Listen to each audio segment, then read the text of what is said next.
मम हृदयम तब पदद्वये, मैं आपके हृदय में रहूं, इतना उद्दंड नहीं हूं मैं, इतनी निकृष्टता नहीं है कि मैं आपके हृदय में रहूं। मेरा स्थान तो आपके चरणों में है। तव पादौ मम हृदय, मेरा हृदय आपके हृदय में नहीं। मेरी शोभा तो, मेरा हृदय तो आपके चरणों में रहे, तो आपका हृदय भी मेरे चरणों में रहे। हाँ ठीक है, परस्पर देखो भाई, जब अपना हृदय उनके चरणों में, तो भगवान का हृदय भी अपने चरणों में रहना चाहिए। ऐसी गलती मत कर देना। तव पादौ मम हृदय, मम हृदयम तब पदद्वये, आपका तो जो चरण है वो मेरे उच्चासन पर है, हृदय कमल पर है। आपके चरण हृदय पर रहें और मेरा हृदय आपके चरणों में रहे। इसलिए भगवान आपको कुछ नहीं, आपको तो पता ही नहीं करना, आपको नहीं देखना है कि भक्त आ गया है, आपको नहीं सोचना है कि भक्त रो रहा है, आपको कुछ नहीं, आपको तो खबर ही नहीं लेना चाहिए।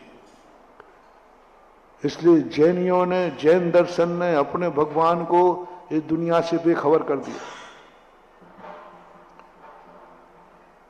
मुनि महाराज तो फिर भी तुम्हारी थोड़ी बहुत खबर ले लेते हैं, थोड़ा आंख उठा के देख भी लेते हैं और आशीर्वाद भी ले देते हैं, लेकिन भगवान उस दशा में है जिसको दुनिया की खबर ही नहीं, कुछ पता नहीं उनको दुनिया में क्या हो रहा है।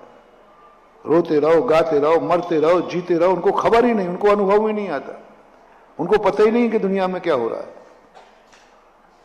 पूज्य कुंद कुंद भगवान नियम सार के अंदर कहते हैं, हे भगवान, आप मेरे भगवान क्यों हैं? क्योंकि आपको दुनिया की खबर ही नहीं है, आप तो वहां अपनी आत्मा में लीन है, अपने आप में निश्चय से भगवान आत्मा में लीन है, व्यवहार से सर्वज्ञ है।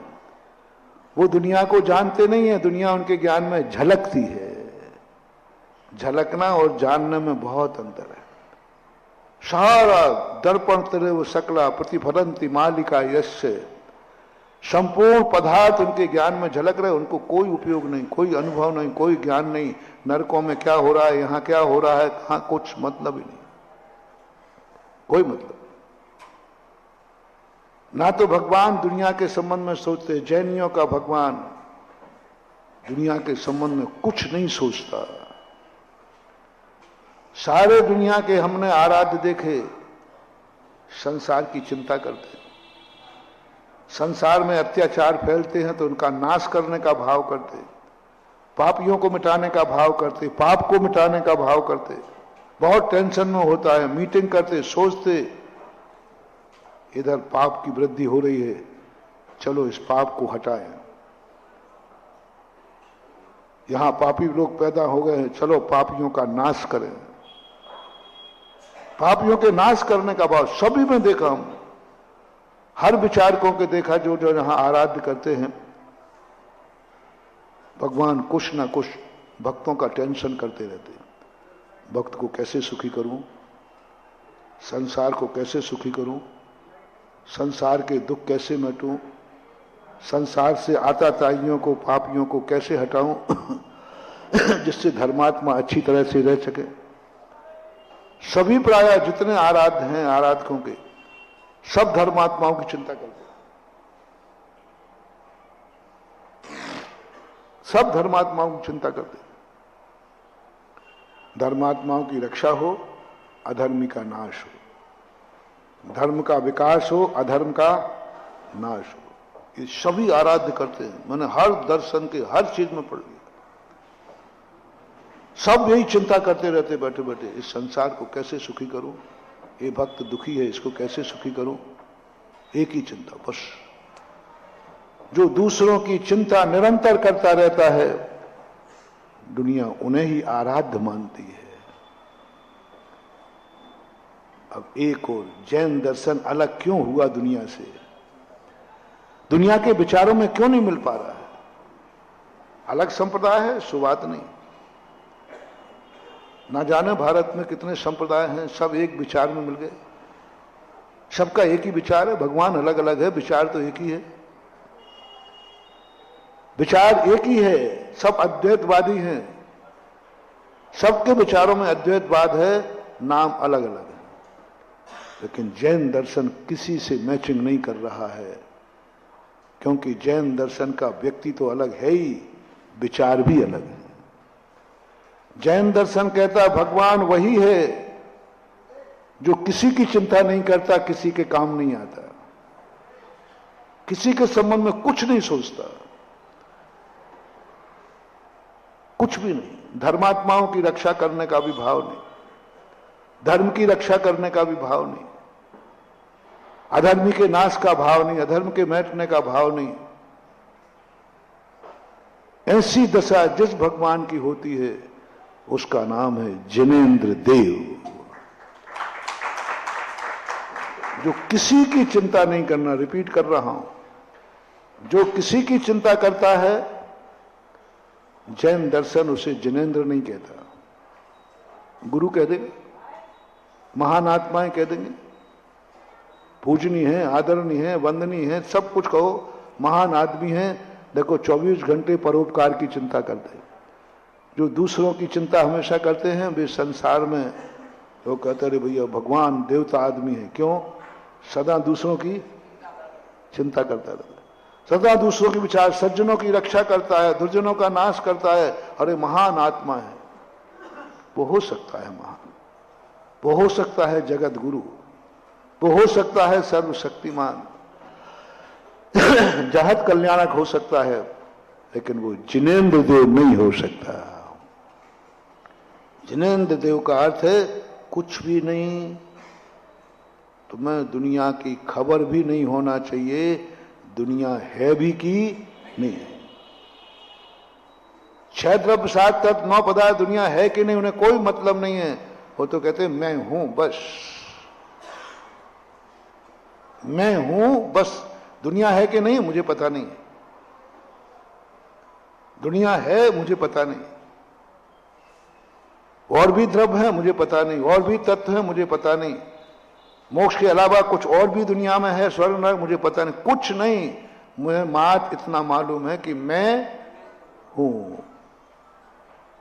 ऐसी अनुभूति, ऐसा ज्ञान का उपयोग अपनी मां सत्ता को बताता है, मैं हूं, आगे मुझे पता नहीं। उसका नाम है जैन दर्शन और जिनेंद्र देव। और जिनेंद्र देव खास रूप से उसके हैं कि उस दशा में पहुंचो। तुम्हें किसी को देखना भी नहीं है, आंख बंद रखो। भक्त रो रहा है तो जो कोई कितना ही रोता रहा है और वो आंख बंद किए रहे तो क्या कहोगे? तो बड़ा निष्ठुर है, देखो इसको पसीज नहीं रहा है, दूसरे की वेदना पर देखकर इसको कोई दया ही नहीं आ रही है। दया आ जाए, करुणा आ जाए, दूसरे के दुखों में शामिल होने का भाव आ जाए, वो जिनेंद्र देव नहीं हो सकता। गुरु हो सकता है, महान हो सकता है, लेकिन जिनेंद्र देव नहीं हो सकता। जिनेंद्र देव को पता ही नहीं रहता, कुछ भी फर्क नहीं पड़ता, पूजा से पाठ से कुछ उनको खबर ही नहीं है, कुछ करेगा नहीं, हाथ पे हाथ रखे। ऐसा भगवान जैनियों का भगवान होता है। सुन रहे हो रे लालचियो? तुम तो कहते मिले वहां है, हाँ भगवान थोड़ी तो सुनो, हाँ थोड़ी तो विचार करो।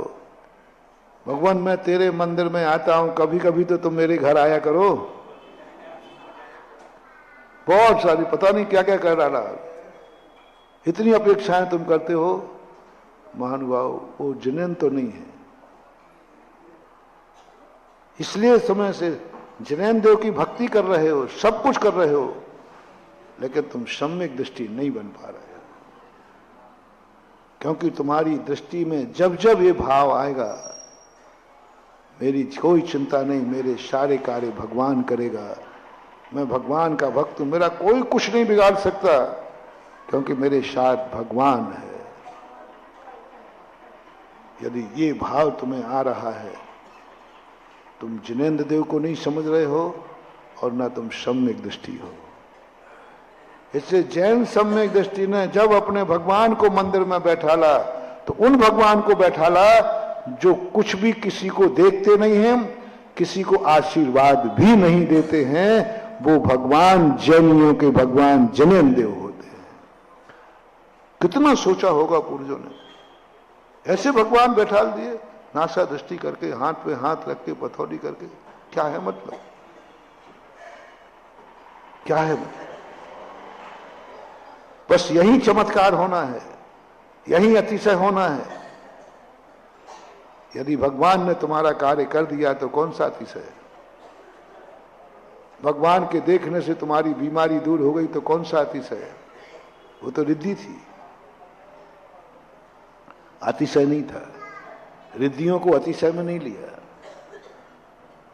रिद्धियां अतिशय नहीं है,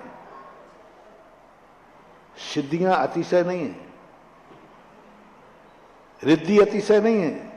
उनको ऐसी रिद्धि प्राप्त हो गई कि तुम्हारी तरफ देखेंगे तुम्हारी बीमारी दूर हो जाएगी।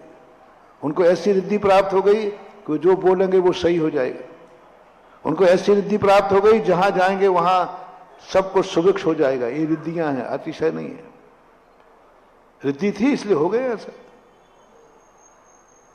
रिद्धि थी इसलिए ऐसा हो गया, सिद्धि थी तो ऐसा हो गया। रिद्धि सिद्धि अतिशय में नहीं है। अतिशय वो कहलाता है जिसमें ना रिद्धि है ना सिद्धि है, जो नहीं हो सकता था वो हो जाए, उसका नाम अतिशय है, चमत्कार है। बोलो, नाक का जो हार हुआ वो उस मनोवती नाम मनोवती के पास रिद्धि थी क्या, सिद्धि थी क्या? इसको बोलते चमत्कार।